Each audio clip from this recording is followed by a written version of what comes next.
Mūžības ceļos devies Andrejs Prohorenkovs. Latvijas izlasē uzbrucējs debitēja 2002. gadā spēlē pret Poliju, turpmākajos gados kļūstot par regulāru pamatsastāvu spēlētāju. Viņa kontā valsts vienībā līdz 2007. gadam 32 spēles un 4 gūti vārti. Eiropas čempionāta finālturnīrā Portugālē viņš visas spēlēs devās laukumā Latvijas izlases sākumsastāvā, un tieši pēc viņa piespēles Māris Verpakovskis mačā pret Čehiju guva mūsu komandas vienīgos vārtus. Prohorenkovs aizvadīja bagātīgu klubu karjeru, spēlējot dažādos pašmāju klubos un ārvalstīs, tai skaitā Polijā, Spānijā, Izrēlā un Grieķijā. Karjeru noslēdza savā dzimtajā pilsētā Ogrē, vēlāk pievēršoties trenera darbam un strādājot ar jauniešiem arī Ikšķilē un citviet.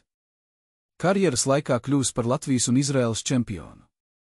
Aizvadītā gada nogalē Prohorenkovam tika atklāts ļaundabīgs audzējs. Ar Latvijas futbola ģimenes iesaisti rekordlielā ātrumā tika saziedoti nepieciešamie līdzekļi ārstēšanai Karla Gustava Universitātes klīnikā Vācijā. Prohorenkova ģimene izsaka pateicību ikvienam cilvēkam, kurš šajā sarežģītajā situācijā sniedza palīdzīgu roku Andreja cīņā ar smago slimību.